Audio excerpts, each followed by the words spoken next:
Hello, my name is Dave, and this is my DIY home-built camper trailer tour. This project took me 3 months to build, most of which was constructed in my garage. I started with the readily available 5x8 utility trailer. These can be found at Tractor Supply, Harbor Freight, or most home stores.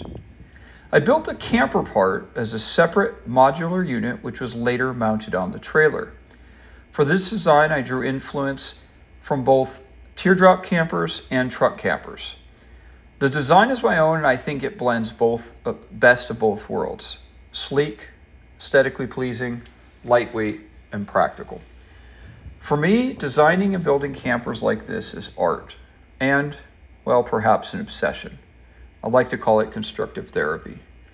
I know most of you really want to see the interior, so let's get to that. And if you're interested in further information on the design and materials used for the outside, stick around till after. Thanks. All right, let's take a look inside. I decided to shoot this at night because it's a little easier to get a better view inside. So to enter, I have a combo lock there, just a residential lock. And here is the inside. So right here, when you immediately enter, I have a couple switches. This one shuts off all of the overhead lights. And I actually have a second set of lights, which I will show you guys in a minute. Let me go wide angle, I think you guys have a better look. So this is a pretty small camper. It's only about 101 inches long, the actual camper part. But I think as you guys can see in here, it feels incredibly spacious. Now the interior height is only 62 inches high, and that was done on purpose to keep the overall outside profile pretty low. And what you see in the back there, that is a couch. Premium materials. The dark wood you see around the edge is walnut. Side upholstery is actual leather. I do some leather working also, and it's a kind of a long story, but I ran into a big hoard of really good quality leather for a really good price, so I took advantage of it. So I went ahead and upholstered that back couch there with that leather. And then what I'll show you guys here in a moment is if you pull that backrest forward a little bit and let go, that will actually fold down into a bed. The bed is about 45 inches wide and 73 inches long. So more than enough for a single individual, and perhaps enough for a couple. In this camper, and I have traditionally in all my other campers, is a lot of the interior surfaces are actual fabric. And that's done for aesthetics and weight. I think it gives a really nice look, but it also reduces any weight that would have came in from using a sheathing material on the inside. So the wooden slats that you see vertically there primarily, those are actually part of the frame beam structure of the camper. And then the fabric covered panels in beneath are actually 2-inch pieces of EPS, or expanded polystyrene foam board insulation. It's the stuff that has the shiny kind of metallic side on it. What I do is I actually buy a fabric called duck, which is a cotton fabric, kind of similar to canvas, but a little bit of a tighter weave. Spray some spray adhesive on there and wrap those EPS panels in that duck, and it works out really, really well. Easy to clean. I think it looks great. Gives it a real nice warmth in here. And the roof surface that you see there is actually it's insulated via the use of Thinsulate, which is kind of a flexible insulating material. It's almost, I always kind of think of it as like a blanket material or a comforter. It's used extensively in the van industry, and that was perfect for kind of conforming to the arc there of the roof going all the way across. And then the white material or off-white material that you see is actually canvas that covers it. And then up the center here is a decorative piece. It's actually 1/4-inch plywood wrapped in that same fabric to cover up seams and just give it a nice appearance. I think it also adds to the perception of size in here and directing you toward the back of the camper. Now, all of this cabinetry in here was made by myself. The lighter colored wood that you see is cedar, And the dark countertop surfaces, that's actually black walnut. So again, very premium materials in here, leather, cotton, and real wood. Look at that walnut, isn't that beautiful right there? I love that. Little table you see to the right, that actually flips up. I'll show that to you right now. Flips up right there, and that's perfect height and shape, that if you're sitting there at the couch, you can put your laptop on it, so forth. This does have a little sink. So over here, just a nice stainless steel sink. Very simple plumbing system. So this was a pump here that I got on Amazon. These are intended to be used to pump water out of 5-gallon containers. This one came with like a little base. So very simple system. I drilled a hole in the countertop over which this base sits. It plugs into the bottom of this. This functions as both the pump, the battery, and the faucet. And then that tube comes down underneath here and just goes into a 5-gallon jerry can style container here. And that is the water source. And then this sink is plumbed underneath here and just exits out the bottom. Not a super complex system, but easy to make, low maintenance, and it works very effectively. So you just press that little button there. As you guys can see, in a lot of spaces, I just left the cabinetry open. That's a personal preference. So these containers are just held in here. And then actually right up, concealed up underneath here, is a paper towel roll. You guys can see it right there. Let's go back and talk about the appliances in here. So in this corner, which is immediately adjacent to this back wall, is the refrigerator. You see the black thing. And then right here on this back wall is this table that comes down and sits right behind underneath that light. Now over here we've got a 12-volt DC compressor fridge, kind of a college dorm style fridge, if you will. The nice thing about this is you can see it opens from this side, or you can open it from this side. So say, for example, you were inside and opening it. And then down here, just a standard microwave. Now, the idea here is, with the traditional teardrop, usually the back of the camper, which would be in this area, would be like a lift-up outdoor kitchen. Well, one of the reasons why I built this camper in this fashion is I wanted a place that you could hunker down inside. You could cook inside if it was windy or inclement weather, hot, etc. But I did like that idea of an outdoor kitchen aspect because, of course, it's very useful. And if you're camping, you want to spend a lot of time outdoors. And so the genesis of the design of those appliances being there immediately adjacent to here is, in some ways, it's not that dissimilar from a traditional teardrop camper. You've got a working surface where you could prep food, have your stove, etc.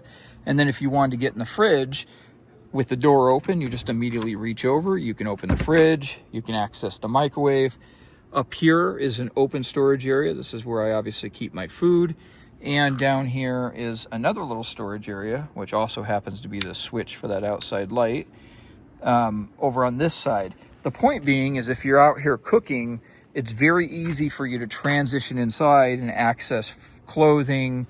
I've got like paper plates back in there, refrigerator, microwave, food for doing this. The only thing that you wouldn't have immediate access to that you might in a lot of little teardrop campers is the sink, which is tucked in back here, but it's still not too far from the overall cooking area. So to me, I feel like having this rear entrance door, that doesn't slope down into that iconic teardrop shape. Yes, you give up that rear kitchen, but you gain so much in the capability of having a place to hunker down inside and cook and relax. And, in my opinion, I think you still kind of maintain that kitchen using ability just by the logistics of where everything lines up. Now, you guys will notice that for a lot of these cabinets, I decided and opted not to put on doors. And again, that was a purposeful choice. In small spaces like this, might not look as tidy, admittedly, but I like that ability to just be able to reach up there and grab, various items that I stow up there. And it just makes for easy, quick access. You don't have to guess where anything is. And I carried on that tradition down here in some of these bottom cabinets for small stuff.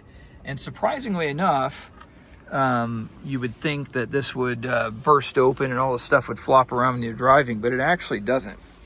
So down here, this is more storage. This is just a door that can slide open a little bit or pulled off.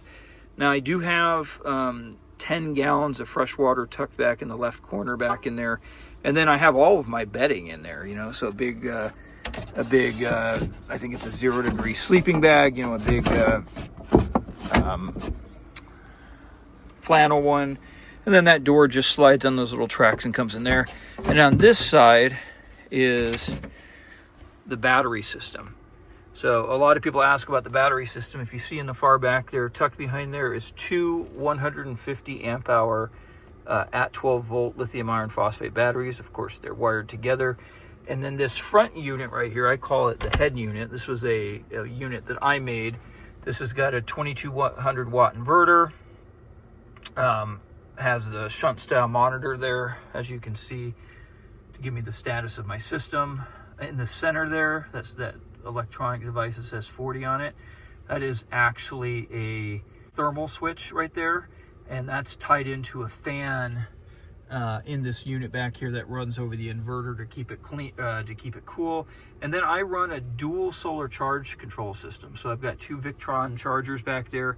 And the reason I do that is, as you guys probably saw in the intro, I have a 200 watt solar panel on the roof, but I also have an external port, which I'll show after this tour, that connects on the outside to where I can plug in a portable or foldable solar panel, position it anywhere I want around the camper, and be able to feed in both sources of that dissimilar solar sources, you know, a 200 watt panel on top of whatever else I have, without losing any efficiency. So that's a real nice force multiplier there, and the ability to produce as much solar. And I'll discuss that a little bit more when I go over the genesis of the outside of the design. Underneath here, this is another, I like it aesthetically, but it also makes a real simple system for covering up some spaces. So this is actually just a 1/4 inch plywood wrapped in that duck fabric and then held in place with shot cords, and it actually slips into a little pocket down there. Very easy way to make a door.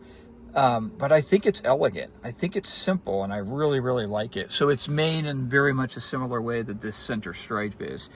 And then down here in this corner, same kind of door. And then down in here, I keep a porta potty stowed away, right down in there. So if I ever need to use the restroom, I can pull that right out the bottom of there.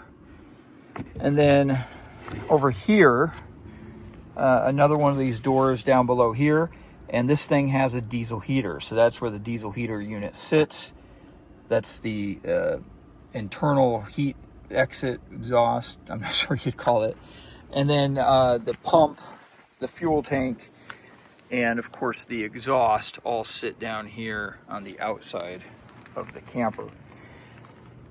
And then for cooling, because I'm in the desert here, this is the external of the AC pod. And after I talk about the interior later in the video, I'll show you how that works.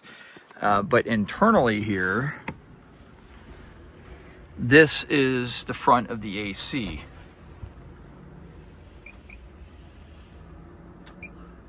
And you can see that it's just a standard 5,000 BTU window unit. The nice thing about this is I have enough battery capacity in here to where and I've done tests on other campers where I've had a very similar system. I can run that AC for just over 7 hours on battery power alone. That's with no solar, no plugging in, nothing. So you guys probably notice these windows. These are acrylic windows. They actually open outwards, and they come with this trim kit. So if you pull down the top part, it's a blackout curtain. And if you lift up the bottom part, it's a screen. Makes it very clean, very nice in here. Let me show you the bed. So again, this is couch mode. Okay, these are just my pillows and a little pad there. Now, if you come back here and you pull this, hear that click, then this goes down, and now you've got a full bed. Let me back up here so you guys can see that in perspective.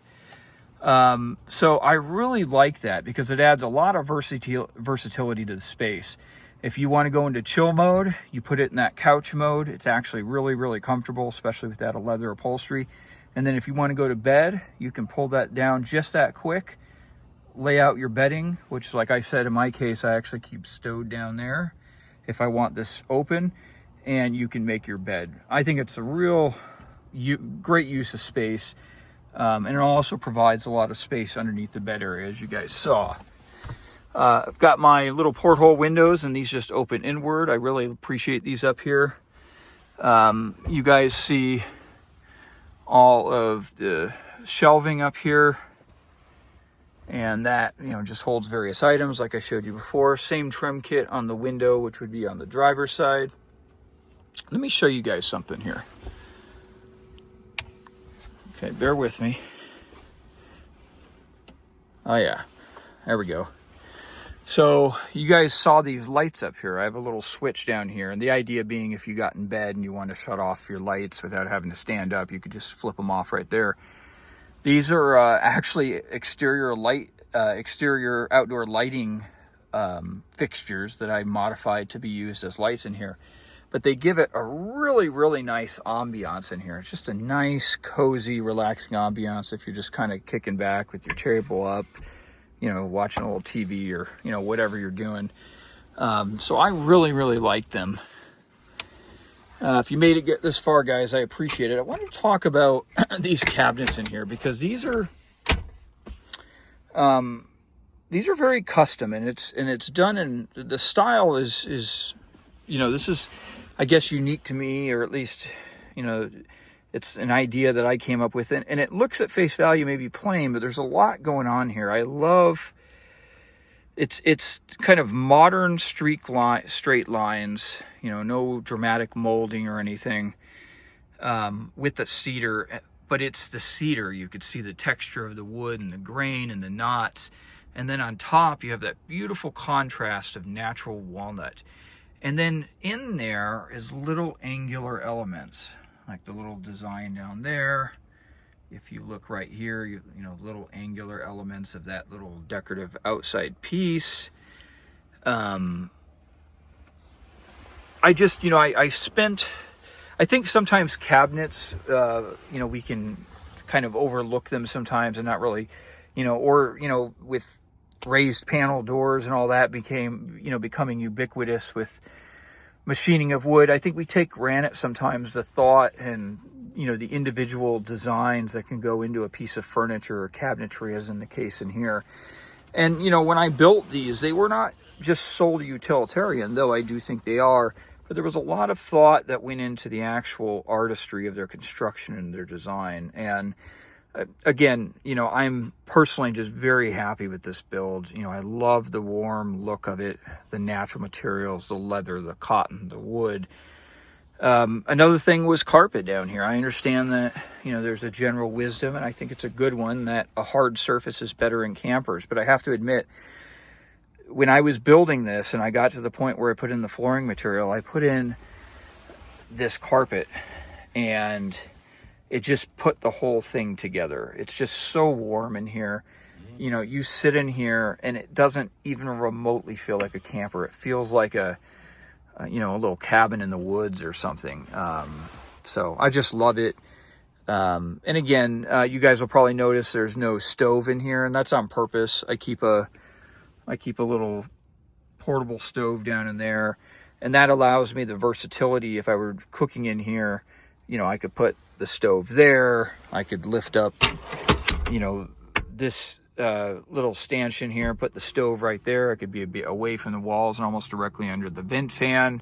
I could put a stove up there, here. You know, it gives you that versatility, and it gives you, when you're not using the stove, all this counter space in here. So that's about it in a nutshell. All right, one of my favorite parts. Let's talk about the exterior construction of this trailer, essentially the body of the trailer. First and foremost, it was very important to me to build something that was artistic and beautiful. And I think, at least personally, I like this. I think I achieved what I was going for personally. But let's talk about some of the build techniques and the practical aspects of the trailer. The total weight of this trailer has a wet weight of 1,420 pounds. Now keep in mind that includes about 300 pounds of personal belongings and battery weight and water weight in there. So the dry weight of this is actually probably closer to that 1,100 pounds. The white part that you see that arcs from the front to the rear, that's actually 1/4-inch plywood bent to form an arc, and then there was supporting strips laminated on the inside.